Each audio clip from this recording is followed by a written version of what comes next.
see if you can hear, and we're live. Okay. Thank you. The time is 6:30. Yep. Thank you. And with us this evening is our city attorney, Gavin Key. Craig Schulte, Ben Peters, William Elvis, myself, Michael Gary, Mike Roth, and Kim Van Beck. Is anyone here for open forum this evening? Okay. Are there any changes to the consent agenda, the agenda at large, or any questions about bills or anything? Otherwise, a motion to approve. Motion to approve the consent agenda. I'll second that. All right. I just have one question for North House. Is that just I read it, but it wasn't clear. Is that just an ongoing permit for the year? It's an annual permit. Okay. So I just wasn't sure. All right, thank you. All right, all in favor for the consent agenda? Alright. Aye. Aye. Thank you. Moving on to new business, we've got department updates. First off, from Scott Warner for the wastewater and water treatment. And then following that will be Dave Tierstig with Parks.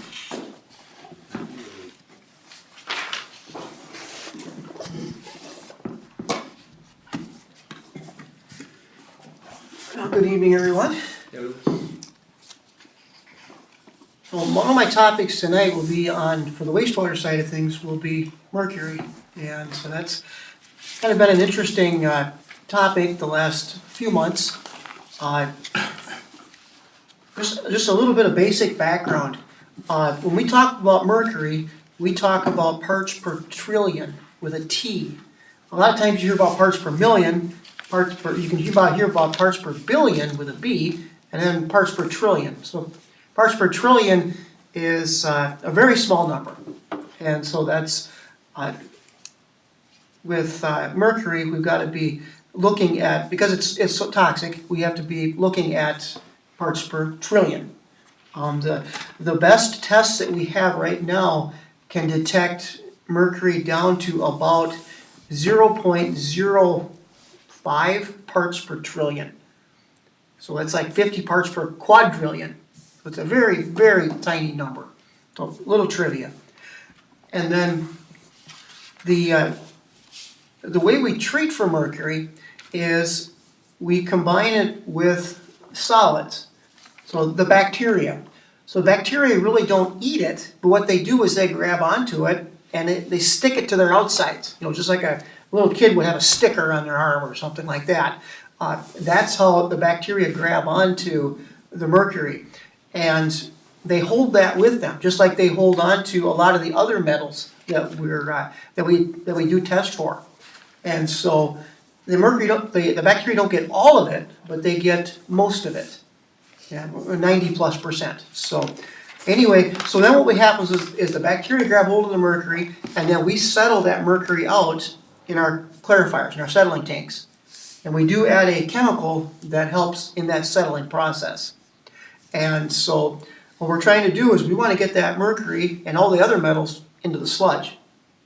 Now, in the perfect world, we would not have the metals in the sludge to begin with, but right now our numbers are well within MPCA limits, so that it's not a concern. And then so we settle out the solids, that goes into our storage tank. We thicken the sludge as best we can, and then it goes off to Duluth.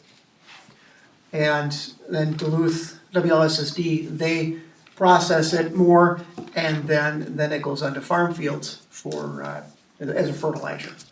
And it grows very nice hay, very nice corn, very nice beans, alfalfa, etc. And then this can kind of lead us into leachate, and I'm not sure exactly how far we want to take it into the leachate, but Everybody knows what's going on here, so. okay. So then it's we have to be careful, because we have a significant industrial user agreement with G&G, we have to be cautious as to what we're taking in. And one of the things that we have to concern ourselves with is mercury, because we have a variance. And that's gonna be an important topic coming down the pipe. Right now, we've got an interim limit of 6.2 parts per trillion. And so in time, that is gonna go down. Once the state decides that our variance is done, we're gonna be getting a 1.8 part per trillion limit. And so that's a very small number. I do have one data point of good news. Back in last fall, we tested a different chemical. We used to use aluminum sulfate, commonly known as alum, to settle our solids. It just really wasn't doing a good job, and we were using like between 30 and 60 gallons a day. So now we switched over to a different chemical, and I'm just gonna abbreviate it PAC, P-A-C. And so that PAC is a much more efficient chemical for settling solids. So we're using anywhere from 3 to 8 gallons a day. The chemical is more expensive than alum, however, it works significantly better. And our effluent water quality is, I can't be more pleased with how good our effluent looks. Our numbers, we're getting 98% removal. Those were the numbers that I calculated for the February report I sent to the state. So 98% is fantastic. And so we also did take a mercury test in February. We had 38 parts per trillion coming from the town. To the best of my knowledge, it was not under the influence of anything that G&G was bringing us. And so 38 parts per trillion from the town. We put out 0.8 parts per trillion. So less than half of our upcoming limit. And so that was just the one data point. It looks very interesting. And we're gonna do our best to keep it that low. And so we're real pleased with the number. We're still gonna be testing things and making sure that we're operating the plant as efficient as we can. But the 0.8 is an exciting number in our realm. And then this also kind of leads us into the sludge, where that PAC chemical also allows us to settle the sludge better. So we can concentrate the sludge better. So last year we were sending roughly between 1.5% and 2% solids, which is kind of like a thin paint. Our goal is aiming for 3 to 3.5. So the thicker, so if you go from 1% to 2%, you cut the volume of water in half. So if we can go from, high ones to 3.5, we've cut the water in half, and that translates into a lot less loads hauled. So we've got potential savings that way. We really won't see any savings at all through WLSSD because they bill us differently. They bill us for how much work the bacteria have to do, how much pounds of solids, and how much phosphorus that we send them. And so it's we're collecting, instead of sending the phosphorus out to Lake Superior, we're collecting it and we're sending it to WLSSD in the sludge. And so the more we send them, means the plant is producing that much better, or is performing that much better. So the balance is we aren't destroying anything, we're just picking it up, pulling it out, and sending it somewhere else. Be it, other communities would take that sludge and it will go right to farm fields. And so we just send ours to WLSSD because that's who we take it to. Am I forgetting anything, Mike? I doubt it. Okay. There's plenty more we could talk about. But I think this is great background. So if anybody has any questions, feel free to stop me. I was just wondering, the Just the price for the PAC versus the alum? Like what is that?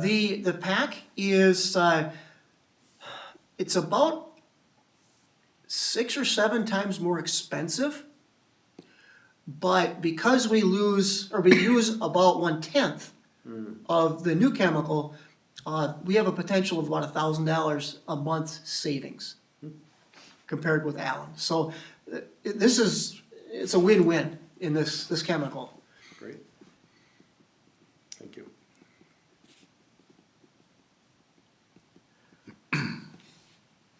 Otherwise, I can jump over to the water side of things. We've had a couple of little issues going on. We had an electrical problem with one of the pumps. It all of us because of we got a breaker box that is powering a pump, and it was the breaker and the wires were getting corroded, and so the pump was drawing more and more amps, and there's an overload on the motor starter that we didn't realize that the wheels had frozen up on it, that had just corroded. And so the overload wouldn't trip when the amp draws went up too high. And so we ended up cooking the motor. And so we're in the process, so the breaker box has been replaced, and we're in the process of figuring out what we need to do to replace the pump. We can still treat 320 gallons a minute of water with the 2 pumps that we have. And so it's not a dire situation. And thankfully, we had both those pumps rebuilt last year. So we can, in theory, we can go a long time before we have to concern ourselves with pump issues for the 2 that we just rebuilt. And that information will be coming. I'm trying to get a big project set up with that. The water system controls. I have been going through and updating the water plant control system. We've got a number of issues with it. The most important being is that back in 2021, when that system was put in, the programmer programmed it. He chose the wrong set point in one of the boxes of how you set up that PLC. And so the only way to access that PLC program was with the original program on a laptop. That original program has been lost, and we never got a copy of it. And so the PLCs is not programmable anymore. And so we are evaluating how much we need to spend to get everything up and running and fixable. Because there are some bugs in that program that, could be legitimate problems. And so to eliminate as many of the problems as I can, I have been going through, and if I can take a pump status or something like that, and I can put it to a relay that when we lose that pump status, that it triggers an alarm, that we bypass the control system and go right to our auto dialer. The auto dialer calls us out when there is an alarm. And so I know how to do that on a lot of the things. And like for power fails, we didn't have an alarm when there was a power fail. And so now we have an alarm for a power fail. If we lose the 120 volt power to that control cabinet, we'll get an alarm there.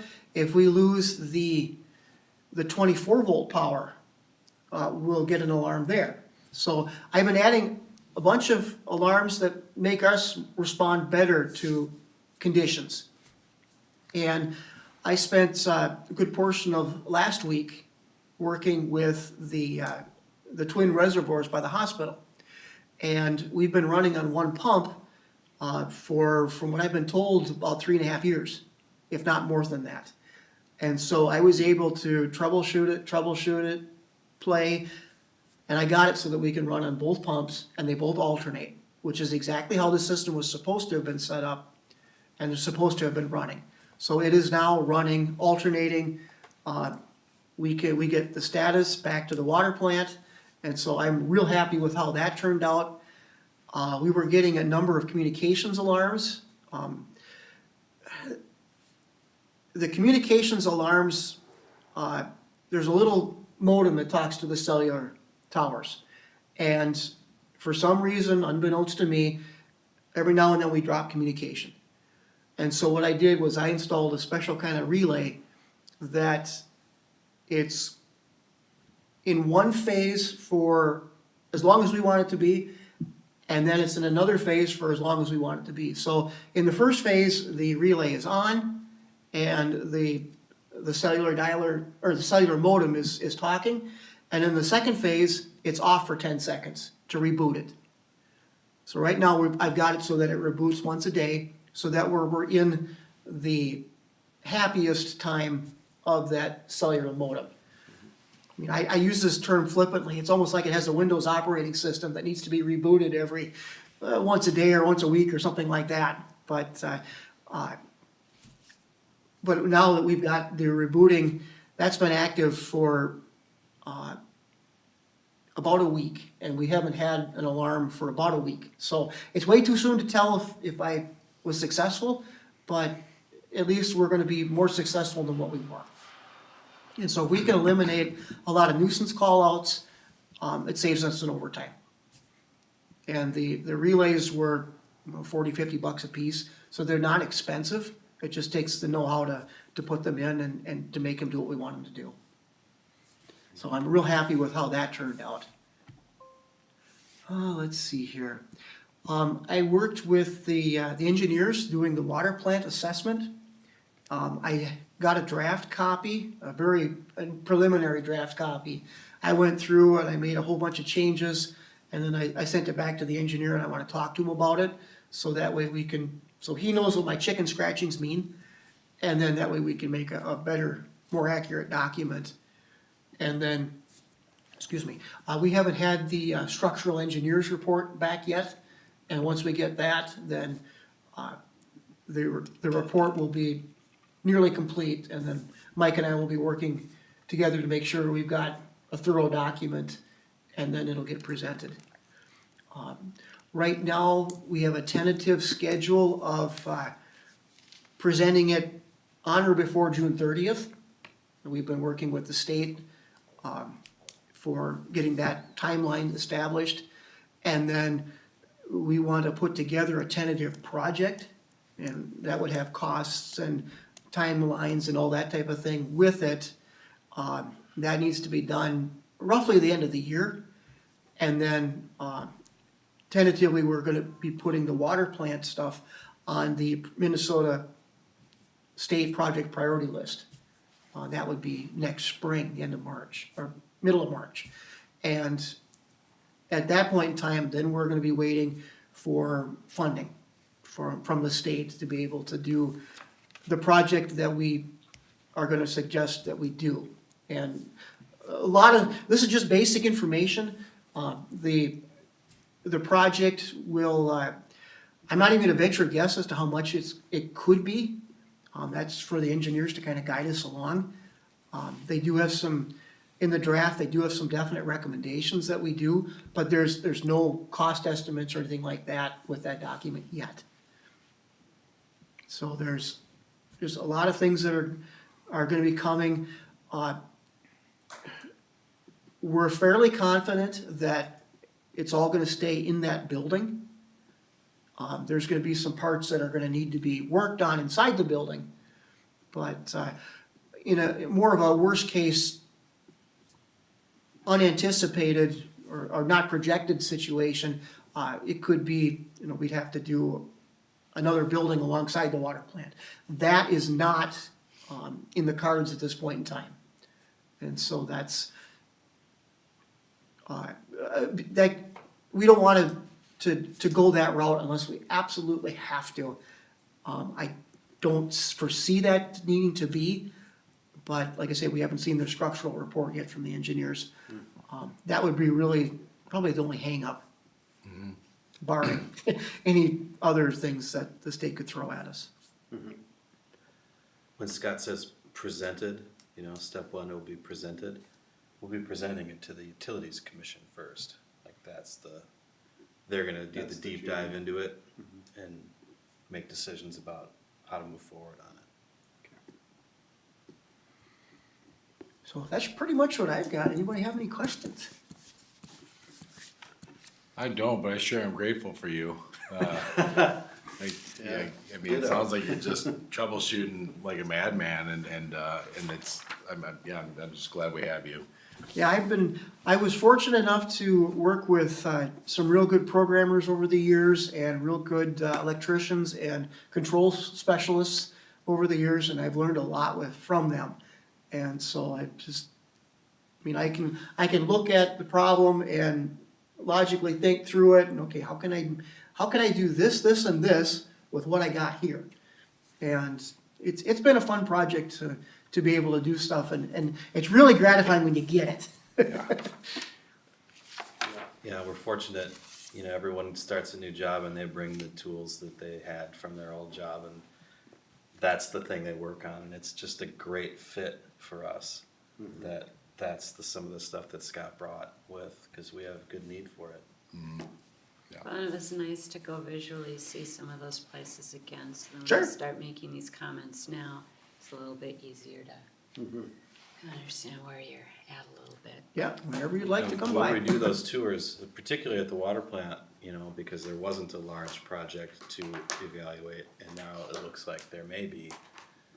We'll talk about the reports, but we'll also go look at the stuff.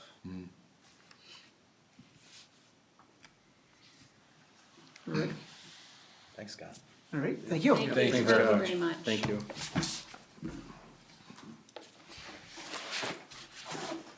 Your turn. Good evening. Hey, Dave. Hi, Dave. Thanks for having me. Well, everyone's got my memo. We got a map. We'll talk about what the Parks Department has been up to. So we got a big grant late last fall. I'm sure everyone's aware. The regional significance status of the park is something we've been working on for several years. We did our master plan in 23-24. And then we did a nice application to the Parks and Trails Commission last summer, and we asked for just over $1 million. And in November, we were announced that we had been awarded that money. That's part of a larger project. We call it Phase 1 of the master plan.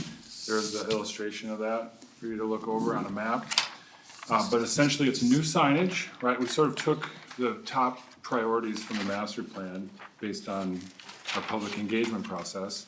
And one of the biggest pieces we heard was signage, and not only a new entrance sign along Highway 61, but interpretive and wayfinding and historic signage throughout the park. And so you can see some of those smaller kiosks identified as the Phase 1 wayfinding. Item 3.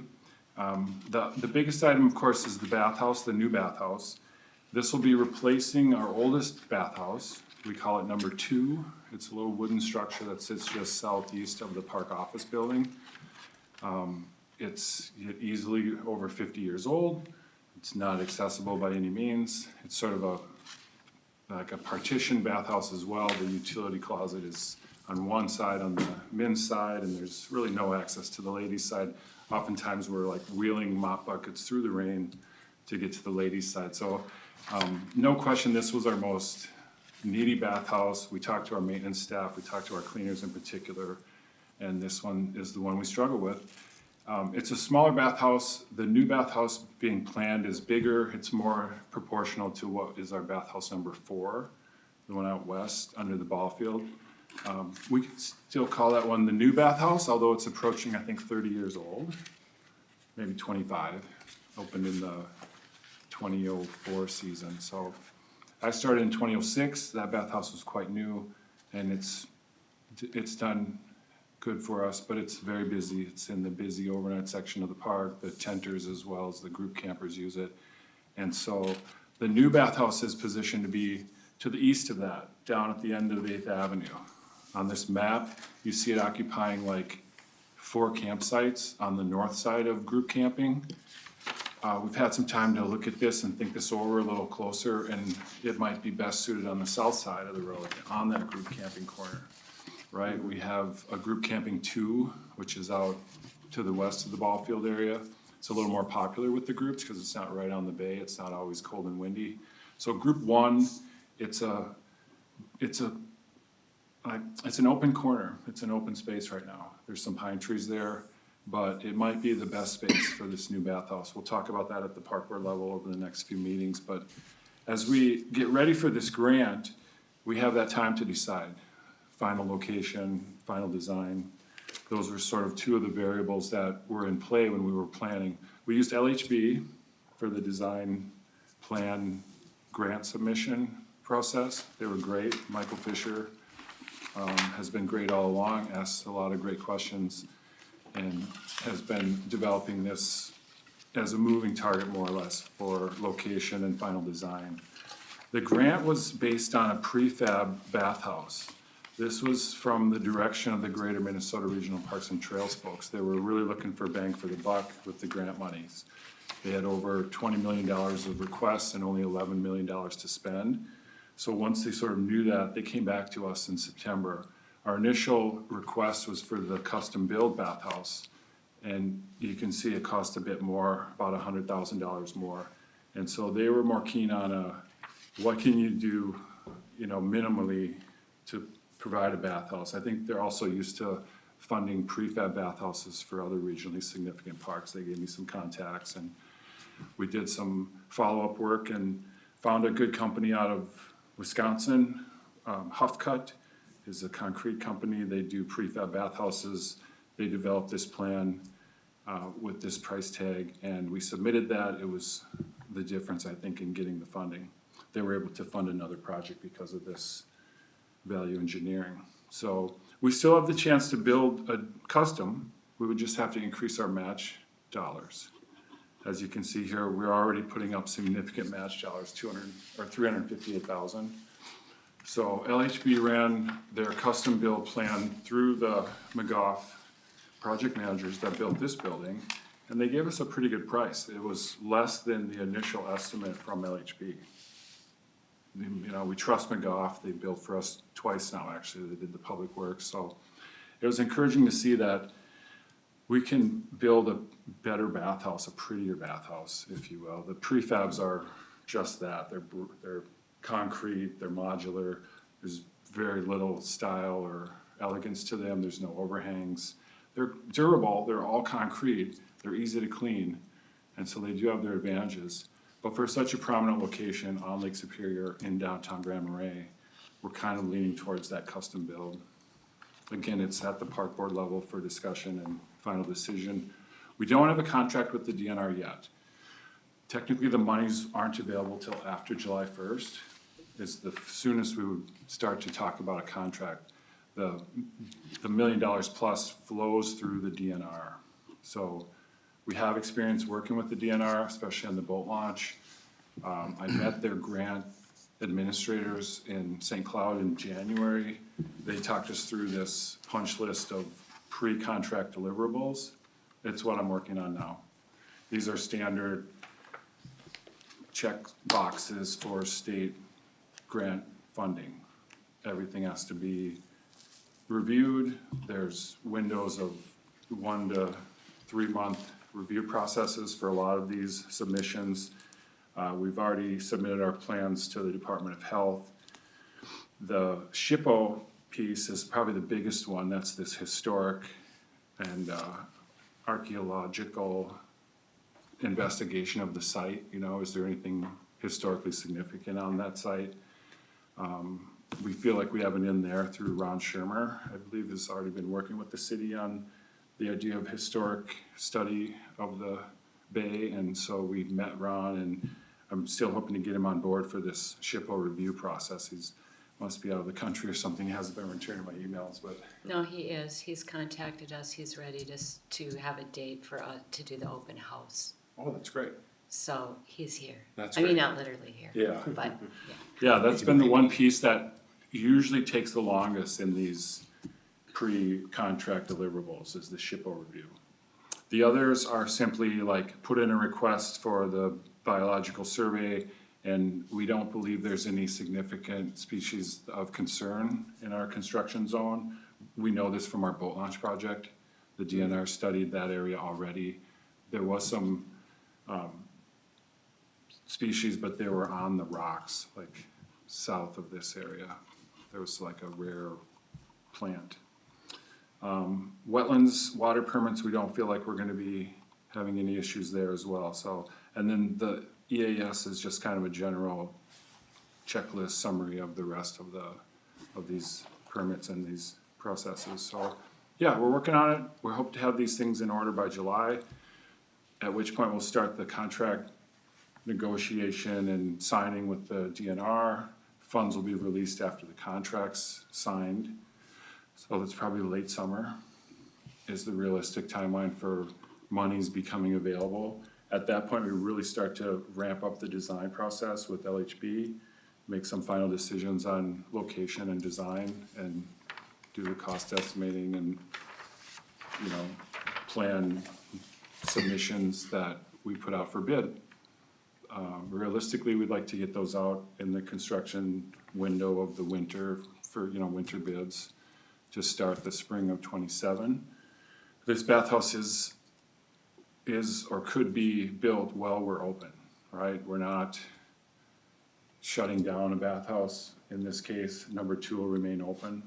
So we can kind of do business as usual next summer or 2028 is another advantage to this location. It'll be busy, but it's not like we can't operate while we're constructing this.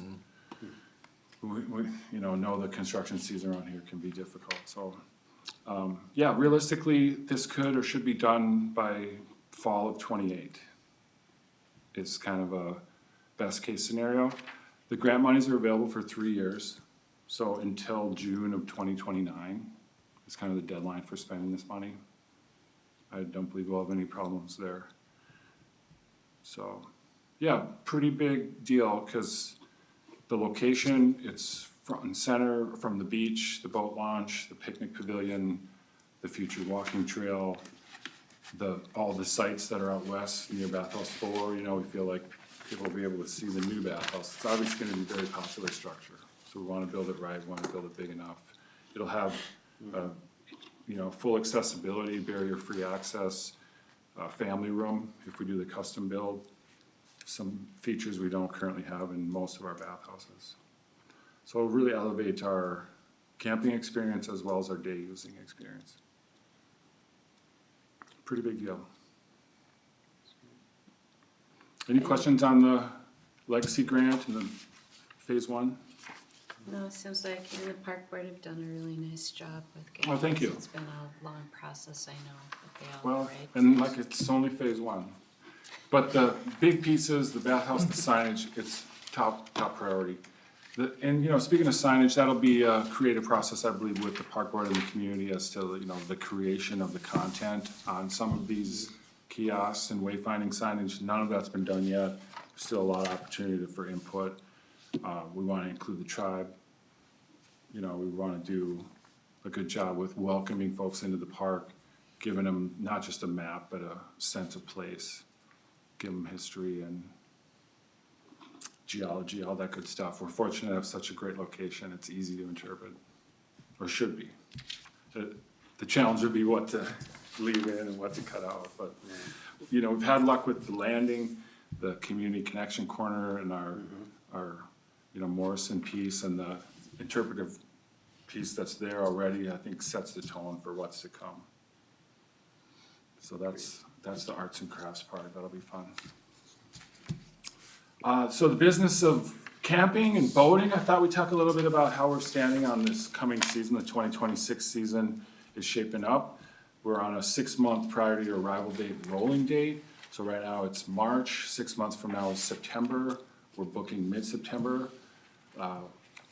Bit of a surprise from the station, from the WTIP, there'll be no radio waves this fall. So what's typically the weekend after Labor Day will not be radio waves. And we've had to react, and guests as well are surprised and hopefully still gonna book. It had been a bit of a lull for us after Labor Day weekend before radio waves came was softer, but now September's really picked up. Fall colors, the weather, everything is in our favor, will remain full, but yeah, it looked good when I ran the numbers last week, just sort of a year-to-date comparison of total reservations this year versus last year versus 2024. You can see the numbers, we're up a good amount over last year, 18% or so. the software we use also can translate these reservations into revenue. And so again, that's a really positive number. We can note last year's flat trend, even in these numbers, you saw it wasn't a good start to the booking season compared to 2024. And we ended the year quite flat, maybe up less than 1%. Luckily, we raised our rates. Park Board does a good job being proactive on rate adjustments. And so even though occupancy was down last year, rates were up, so revenue was stable. We have that same strategy every year. This year's rates are 3% more than last year's. So certain years we really gain is both occupancy up and rate being up. And I think we've seen that on our revenue growth chart over the years. There's some real jumps, but that's when we've had really hot weather down south, up north, you know, just like farming, camping and golfing is really weather driven, boating as well. So we hope for a hot, dry summer, spring and fall. And especially spring and fall, honestly, That's like, right. those are the growth seasons. You know, July and August, we know we're a summer town, we know we're busy. Even though I've run some composite occupancy, and we're not always full. Even in August, it's 86%. So we got some tent sites and some marginally smaller sites that, you know, tend to sit open on a weekday or a rainy day. But June, September, those 2 months really have grown over the years. Now we would really love to see growth in May and October. And October has been gaining a lot of traction with the weather being nicer, later falls, more revenue. So those are all looking good. Any questions on that? And then lastly, I just thought we'd update you on some recent park board topics. Our last park board meeting was a long one. We had Paul Jones on the screen proposing 2026 rates up at Gunflint Hills. He takes the same approach as we do with campsites and boat slips. Marginal rate increases, about 3% up. It's kind of the conclusion of this year's Gunflint Hills rates. We'll continue to offer the 15% off discount for city residents. We really hope that's a token of appreciation for tax dollar support. And when we look at our memberships at the course, there's way more county members than city. I mean, like, let's say we have 60 single members, I bet over 50 of them are from the county. So it's not nearly enough city members. So we want to keep pushing that. We love the members. We love to give them a discount from the city because their taxes are supporting the course. Paul also has equipment needs. As you can see, we have a recommendation to purchase a set of used grinders and a trailer. These would be of value, as new ones are approximately $90,000. So we felt this was even though a bigger number that wasn't programmed, it's essential for keeping the mowing reels sharp and within spec. And the equipment that's been proposed is in great shape. It comes with its own trailer, which gives us the space to work, and grinding's a dirty job. So I'm sure we'll have that on a future agenda soon for eventual purchase. The other pieces of equipment Paul's needing are newer golf carts. Over the years, Paul's been there about 6 or 7 years now, and he's really got a keen eye for what it takes to make the course great, not only with the turf, but with the carts and the guest experience. And so we have, in the past 3 years, purchased new carts. They've been very successful. Our fleet is such that there's some really old ones out there, mid-90s, I think, and they're really end of life, not reliable, and those need to be replaced. We also have a fleet of electric, about 9 electric carts. We did get new batteries for those, but they don't last multiple rounds of play, so once they go out for the day, they usually come back and have to be charged. So Paul's got a colleague at another course. They've got some great used carts, and last we spoke on the park board, they had about 12 of them for sale, but he didn't know how many would be available once they were offered to like the members and the community at that course. We're still waiting to hear from Paul on how many of those used carts will be available, and we sort of gave him a blanket approval to spend up to $20,000 on upgrading carts. We hope we can get most of those used carts for that. 8 would be great. They were $2,500, so new carts are over $6,000. they've definitely gone up. When we purchased new 2 years ago, they were about 4,000. So it's a capital intense operation. But I think as we all celebrated last year's success with record revenue, really shot the moon on, we projected 169, we finished at 192. So hats off to his crew, and word of mouth play has really been important. We know we struggle with advertising, like that's our focus if we're to continue to grow those numbers. It's not just through rate, it's through more play. And so with the transitionary nature of Superior National, we also feel like that's an opportunity to capture more local crowd. I think that's what played in our favor last season. Superior had a rough start, right? They had irrigation issues right away and not the best conditions, and we were great right away, so we kept that pace, so. Yeah, we really appreciate Paul. That said, he's not gonna be around forever. One of our department goals of this season is to start to talk about succession planning.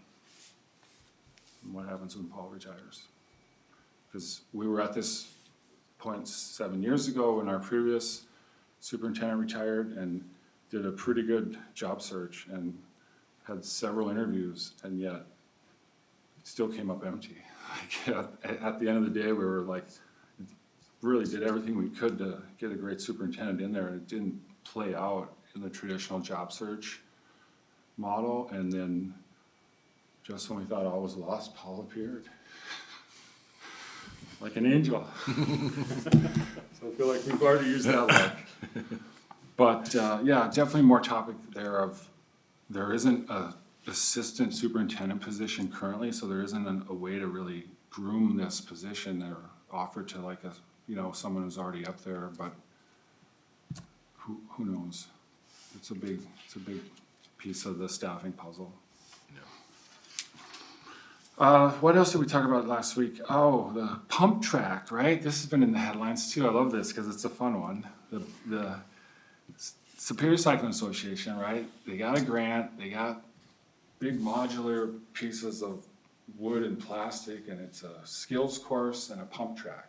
And it lived inside the hockey arena last summer because of the seasonality of things. When they wrote the grant, county was a partner, the location was a hockey rink, and the intent was to like take it apart and put it together every spring and fall, or fall and spring. Well, last fall when they went to take it apart, it was a big job, right? They had great volunteers, took them 3 days though, and heavy equipment from McMillan, and quickly sort of realized this is not a sustainable model. The parts themselves are big and heavy and awkward. They don't wanna break them. They want a semi-permanent location for this now. So Shane Steele, Jay DeCou came to the park board, had a good presentation of, is there room in the park? And really the right attitude of like, we only want it down there if we feel it's a good idea. And so at the park board meeting, it was more or less that sort of discussion. Is this a good idea? Is this a good location for it? I don't think it was universally, you know, celebrated. Like there were questions by the park board of congestion and noise and safety and general, will it fit, could it fit? The proposed location is down in this same spot we want to build the bathhouse. Not quite, but in the you can picture that open space to the west of the boat launch where the old public utilities used to house their buildings. Yeah. I mean, where the construction trailer and the laydown spot's gonna go when the bathhouse is being built? That's the thing here. It's open space right now, but it's not gonna be for long. At least in that proximity to the Route 1 corner. But it's about a 10,000 square foot footprint. And there's hundreds of thousands of square feet down in that area. There's the potential to position it further south and to the west, like more so where the shop was, less so right off that corner of Route 1. Again, it wasn't like, yep, this is a great idea, let's do it. It was, let's talk about this next month. Let's kind of, you know, take this back to the staff.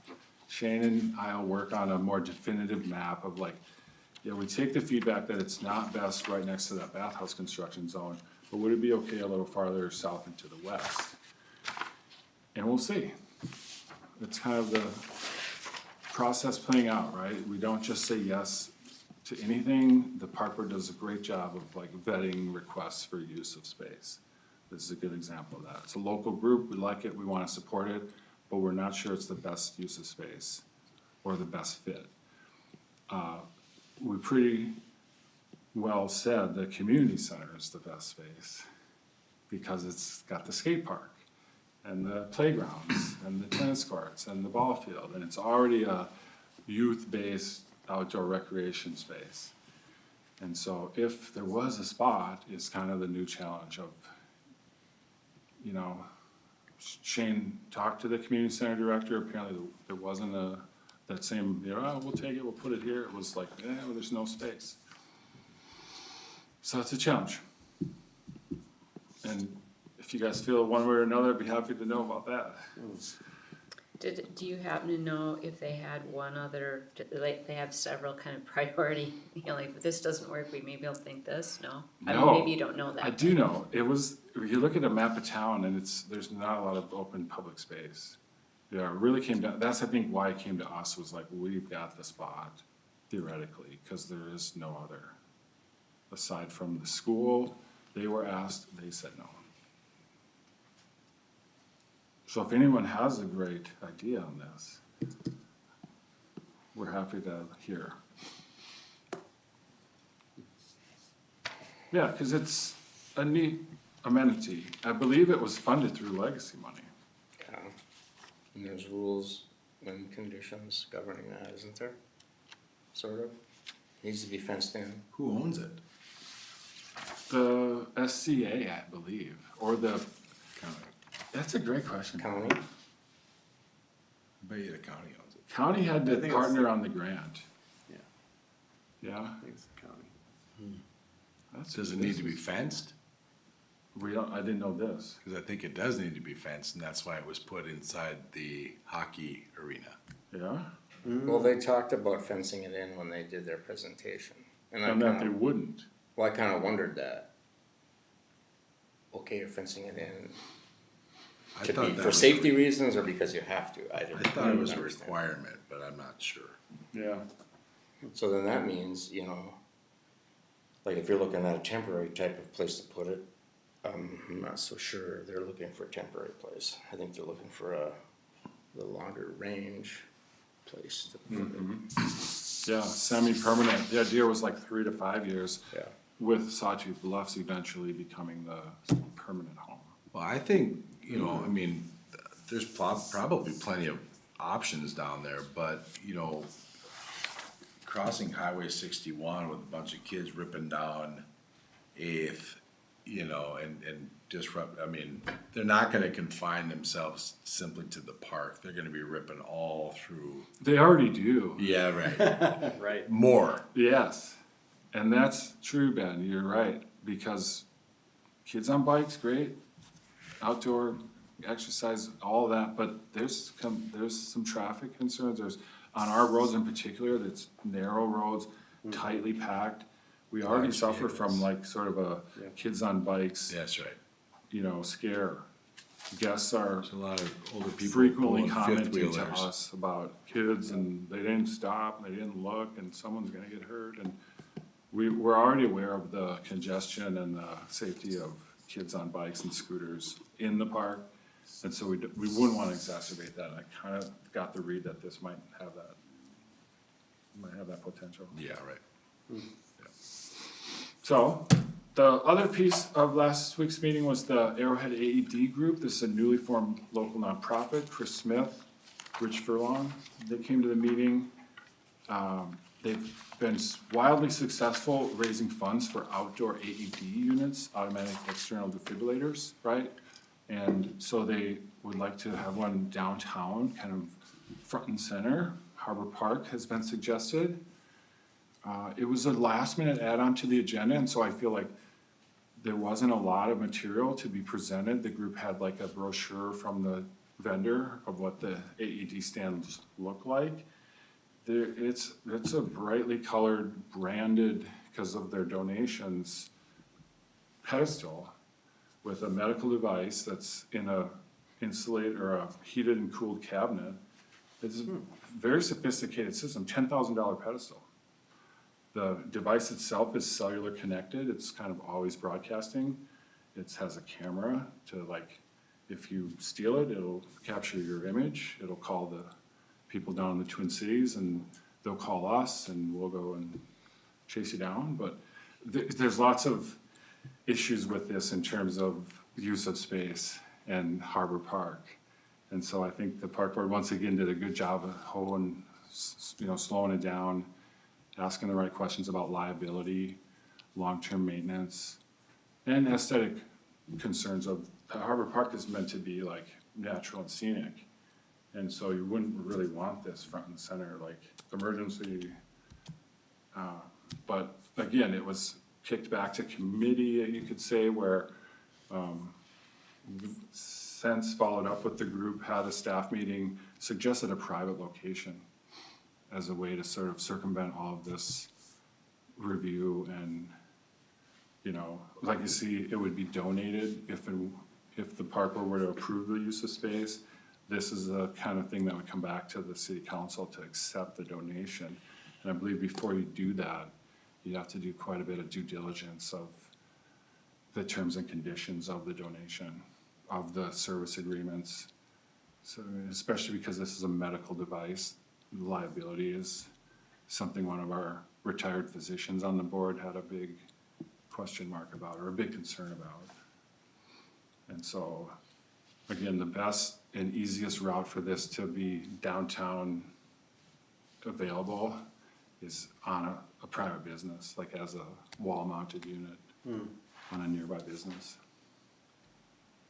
Oh, so you wouldn't need that pedestal necessarily if you could attach it, and you Right. would need a building to Right. attach it to. Right. Yeah, it needs power, and so it would be better, easier to attach to a building, but still not easy if it doesn't have power right there. But that's even more of a challenge, I think, in the park, that we've got power in the park, but not necessarily the kind you need in the spot you need, and so there'll be some prep work to do. We're gonna keep working with them it's a really cool idea, so we wanna see it succeed. So we'll keep working with them to find a good spot. So that's a little snapshot of the Parks Department. Wow. Awesome. Yeah, Yeah, man. we're 18%, that's cool. well, let's hope they don't all cancel, cause the price of gas is a lot. It's Weather and fuel is the two big factors we can't control. if you looked at this, that little table, you'd think we must have done terrible last year. But it was our record year. Like, it was only 1% higher than our year before, which was our record year. So, yeah, it was flat, but still it's better than we've ever done. So, and you look at those numbers and you'd think, oh, we were way, way down. So there's a little bit of unpredictability yet. And I think one of the reasons is because of the system we use, where it's this 6-month look ahead and people make longer reservations now to get to the dates that they want, but then some of those disappear. And so I don't know how much of that is cooked into these numbers, but just as a snapshot in time, you can see, oh, well, this feels pretty good so far. Yeah. If the weather turns out, it's gonna be a great year. Remind me, what was your deposit? $40, $40, that's right. a meager $40. And that's for all, like a one-night reservation pays in full. Yep. Just cause Yeah. it's usually like 60 some dollars. But a 2-week, a 3-night, they all just put down $40. Okay. 10 of that's non-refundable, 30's refundable, so it was a very generous Yeah, deposit cancellation policy. yep. That is, But again, we don't sit empty, right? If You someone fill up the cancels, highway and we resell that. yeah. We captured the $10, it actually adds up. We make roughly 7,500 reservations, like, so you see this 2160, that's just getting started. Most of our reservations come in, not last minute, but month of, based on availability, weather, weather. fuel. Cool. Yeah, awesome. Awesome job. Well, thank you. I really appreciate all the support the council and the park board has given me over the years. This will be my 20th year. So, I feel like I got it dialed in, but I've had great help all along. You give us a hint for succession? team. or what? Great team. Yeah, Do there's, another 20, right? yeah, Just so you know, you're good for another 20. is that right? I hope so, maybe 10. All right. Thank you. We'll hold you to it. Always new fun things to work on though. Yeah, it's Parks and Rec. Yeah. We still have fun. Well, since you're talking, you might as well finish my report and talk about the marina. Oh, the docks and the marina. Yeah, I guess I didn't, so that's oof, This is only good news tonight, sorry. There's still Yeah. a big pile of ice down there, it's crazy. massive. Yeah. Yeah, yeah, I just saw the newsletter came out today and I took a snap of the docks and the rocks and like, so when the blizzard came last month, the east winds, huge amount of storm surge came into the harbor and East Bay, right? So all this ice off the lake came in and, you know, filled up the marina basin with ice, displaced our de-icers, you know, we run these little motors underwater to keep the, you know, open water. And that day of the blizzard, those things were getting forced out of the water by the ice. And the docks were, you know, buckling and undulating and really a bad scene, really a power of the sea type of scene. But we shut down the de-icers, we shut down power to the docks, and we just sort of said, this is not good, but there's nothing we can do about it. And sure enough, the power of that ice like forced the docks north, you know, forward towards the sidewalk.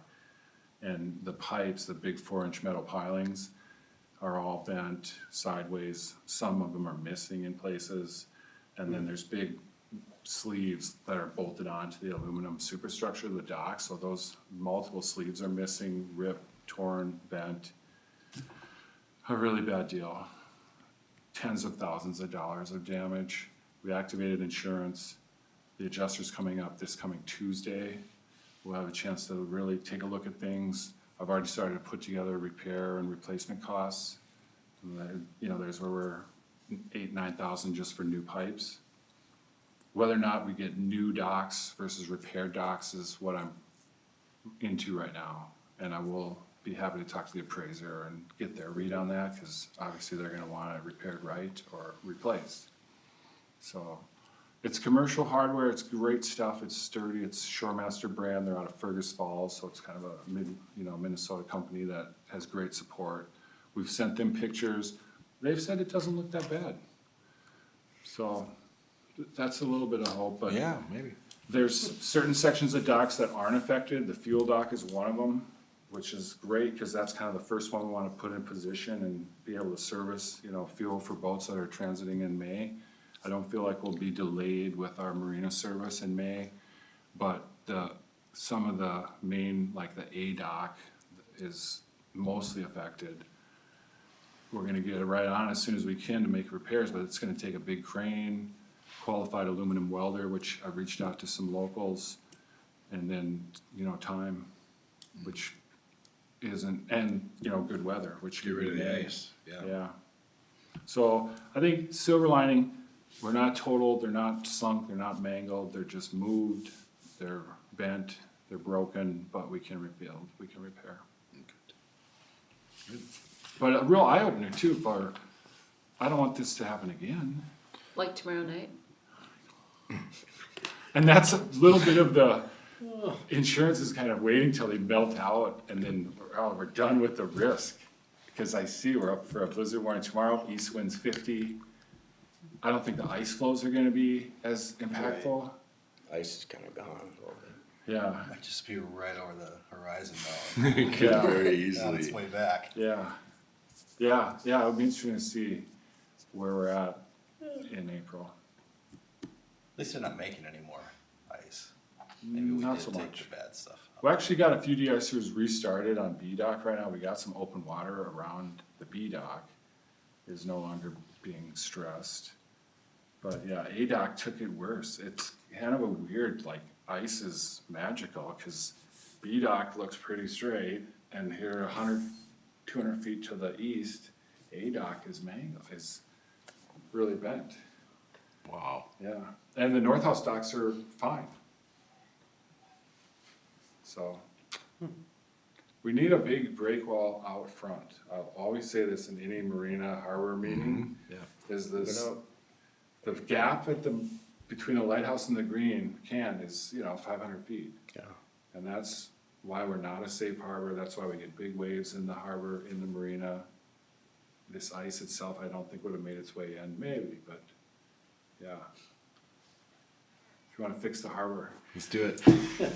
start putting rocks out. Just Sorry to steal your pitch thunder, more of 'em. Craig. Ah, you're fine, thank Start you. pitching more of Thank them. you. Thank you very much, Dave. Yeah, thank you. Thanks, thanks Scott, thanks Dave, appreciate your time tonight. Thank you.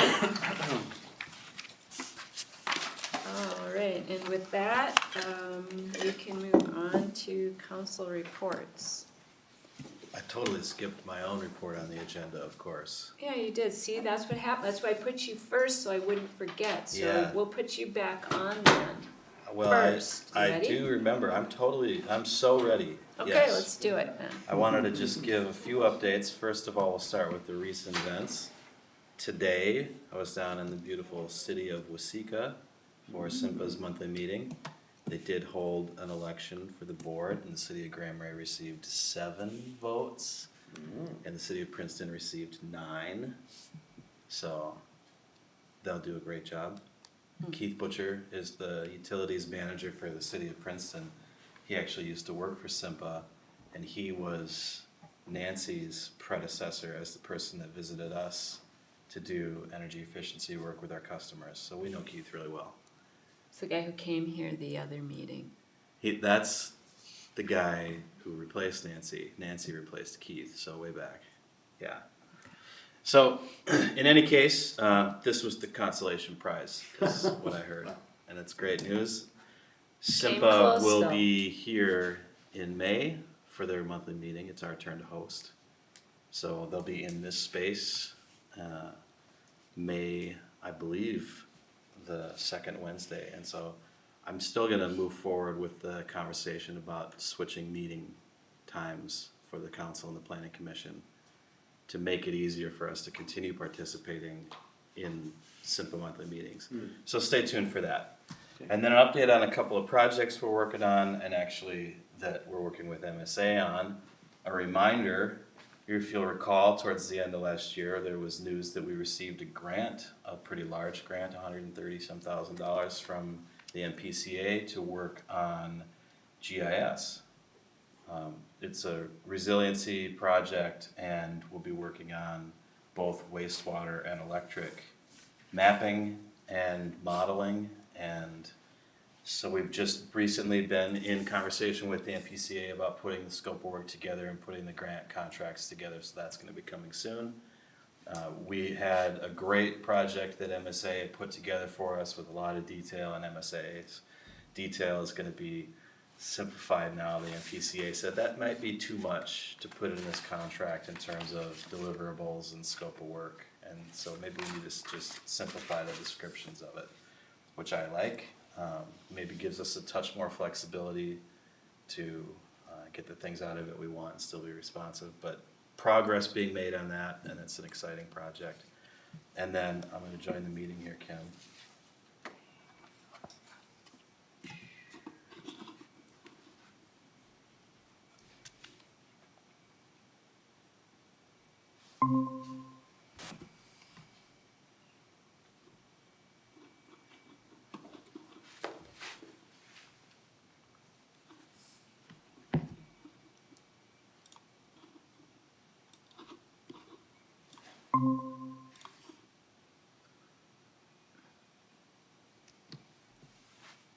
That might be about as big as I can make it. So I won't pretend to be able to share with you the details of what's on this page. But this is our final draft set of plans for 3rd Street. It's ready to go. What's changed since you've last looked at it? We have more detail on the south side of the road in terms of where curb cuts go and where utility connections go. And this is all based on feedback we received from Steve Dokken for his properties that are adjacent to and could potentially be served by. So I think at this point we're ready to deploy and go out and get some bids on this. There'll still be a need to field verify when we actually do the work that this is where the curb cut actually has to go. And so although we've got these plans and they're based on what we got from Steve, we're still gonna make sure when the construction happens that it's actually what is gonna work for him. And not just hope that this is exactly right, cause it's tough to read a set of plans and know for sure that's exactly what everybody meant. And then, of course, the utility connections would be something that he'd have to pay for. And that conversation isn't done yet. I think we wanna see what the bid numbers are so we can give him a real good price for what it'll cost, and then he can decide, is that something I wanna do or not?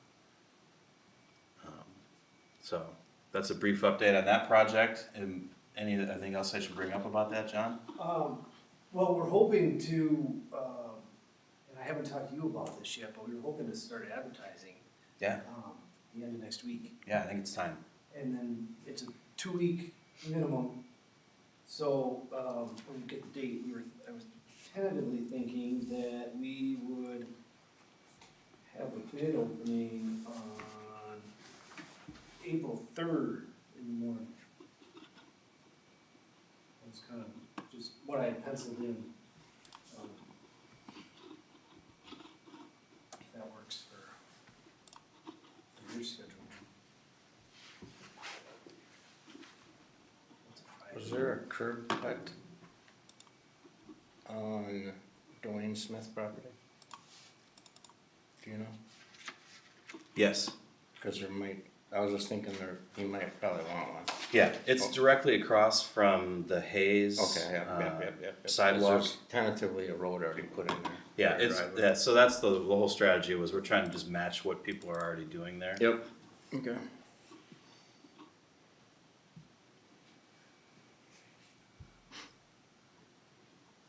April 3rd is a Friday. Yep. Yep, that works fine. We'll do it in the morning.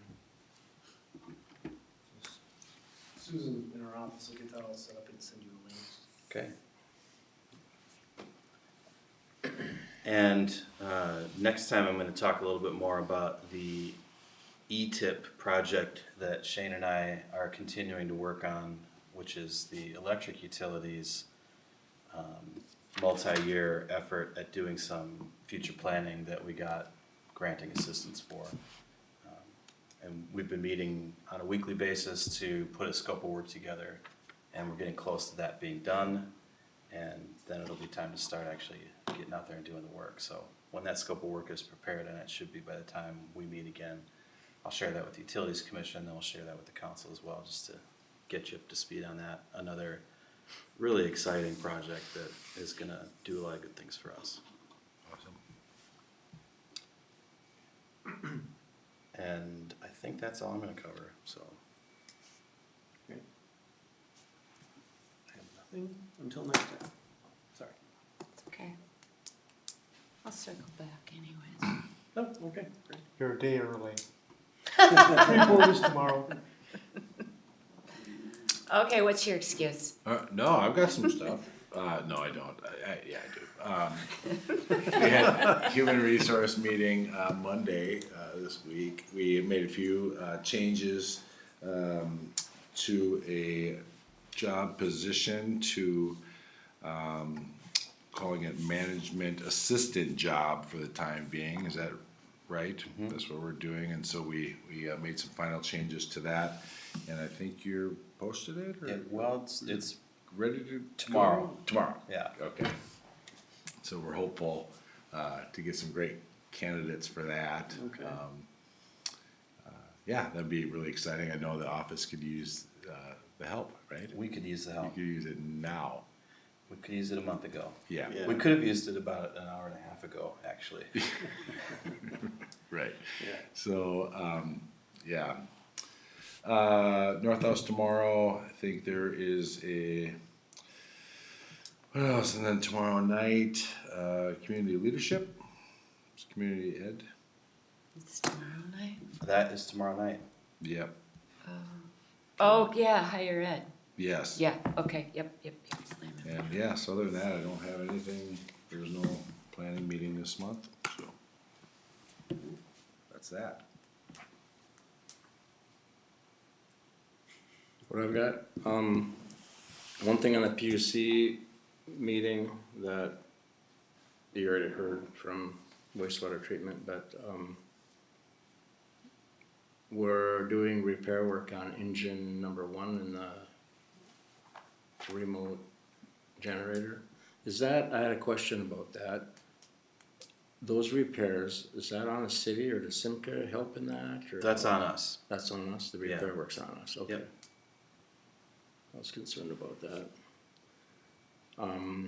We had a generator go down when we were, that one cold spell, we were running for a while. That's when that's when you find out when you're gonna have problems, is when everything's running wide open, so we're waiting on the repair of that. What else? I think that's pretty much everything we covered.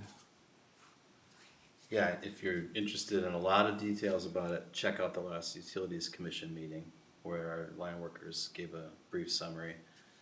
But just a few details about it. Yeah. The plant was installed in 2003. Yep. The debt is paid off, so it's probably, it's lived as much of a life as we had hoped for it when we built it. We purchased Cummins engines, which we're getting into the business of doing this then. That particular model, engine 1, is kind of a unique size, and so finding replacement parts is a bit of a challenge. It was built in England and shipped over here, so we are fortunate to have the same vendor that we used back then that worked for Cummins and installed the plant has been out on his own and is the person we've used to do annual maintenance on the plant forever, and we still have a good relationship with him, so he's out shaking the trees, looking for parts. We also have Simpa and their staff out doing that as well, trying to find parts for it, and the strategy is that we'll just be able to bring in parts and fix it in place. Which will save a lot of money. Save a lot of money, other than have to get that thing out of there and put it on a truck and drive it. Yeah. Great. I got a list. Wow, Kidding both around. sides? You guys are on it anyway, so it's okay. I had a list to send out today. I don't know if you had time to see it yet, but there is going to be a meeting here next Wednesday by the ARDC.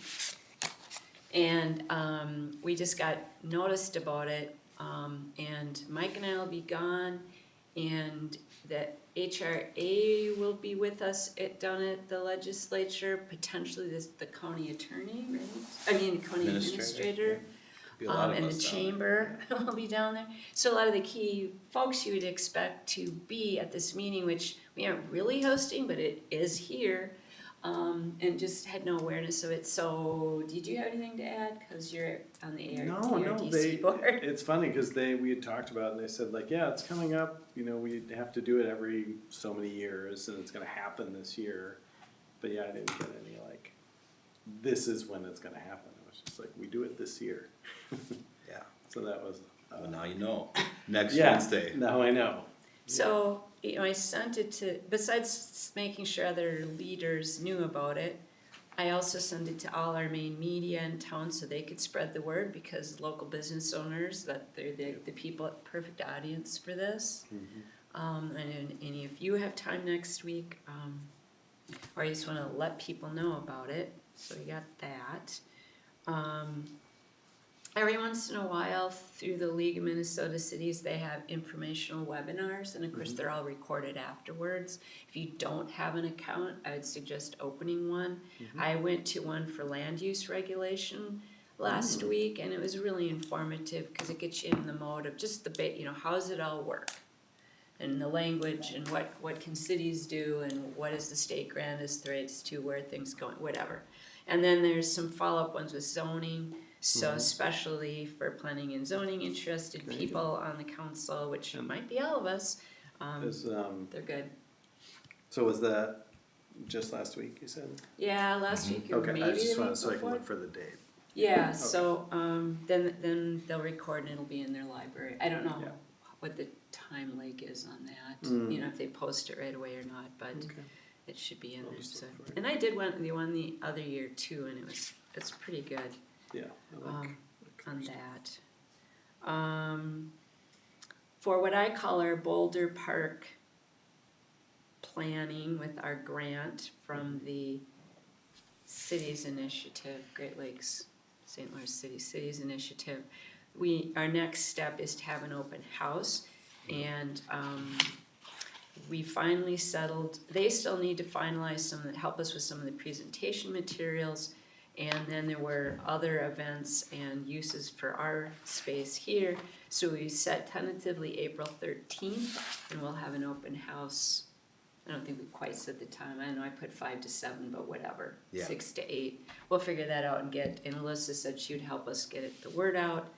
And then we also had a meeting with their group for potential grant funding and next steps like that.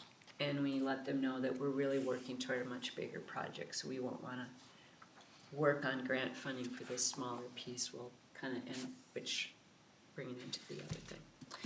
So that was good and gets that moving along a little bit more. As I mentioned, when Dave asked, which I haven't had a chance, I think I forgot that we need to figure out a date, sit down and figure out a date, but the archaeologists from SHPO asked when they could do an open house, and I said based on calendars and vacation times, we're looking at April. So we'll set a time with them and they'll come up and do an open house on their work to present out to us and to the community. And that's all, I haven't had any other communications with other to say it's looking that it's gonna be mid-April. Cause end of March and even in the first week of April is kind of a vacation thing around here. I just happened to see, which I wish Shane would let us know more directly, but I saw in his weekly report that he had some more communications with the Army Corps on the east side after I sent them the note, and they said, yes, we could probably do something. I had to look at it more, it looks like we might need to do some reapplying on that, but it's not dead in the water for us. Sorry, just this coming. So that's good. And now circling back to you, Ben. So invited to North House Sustainability Study or whatever. And the initial meeting in April, climate issues, emission issues, I'm not really sure, thought maybe you had more I don't insight. have any insight into that. When did you hear that? I don't know that I got that. I don't think you were invited. Clearly, Yeah. Well, might have been a reason. I'd have to take a look at that. I'll figure it out. When was that? This within the last couple of weeks, right? Week or so, they sent out those, it was like a doodle poll. Couple weeks, and I only saw that it was me, Shane, and you that were included in that. Oh, I didn't know that. Yeah, and so it's next week, right, the date that was picked? No, it's April, isn't it? Here we go again, confusion. Anyways, I'm looking for a little bit more insight. I mean, that's a hot topic, and there's a zillion organizations up and down the shore all worried about the lake and sustainability and resilience and all of that. If it's April, I don't know why I would have said I'm not available, because I'm definitely not busy, planned out that far ahead, so. Okay, well. Yeah, I we'll may have to look screw at that this up. tomorrow too. Yeah, I whatever. Maybe- Okay. Maybe I'll be there. Checking my boxes here. Oh, and then you covered the HR committee. And then one of the other things that we are going to do is in a work session, have all the council see the current revised job descriptions for everyone that well, with Robina and Mike's help, and then also department heads did a lot of work too to get these ready. Is that gonna be on the 25th? Well, that, I don't know, is that, I think we have to plan. We do have one scheduled. Robina still has a little bit of prep work for us, so she wanted to know the date and make sure she could.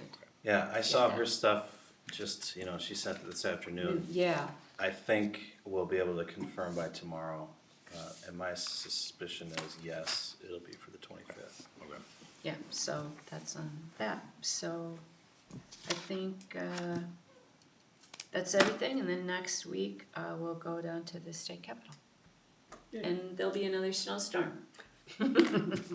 Let's hope not. Oh, I did have one more thing, what am I thinking?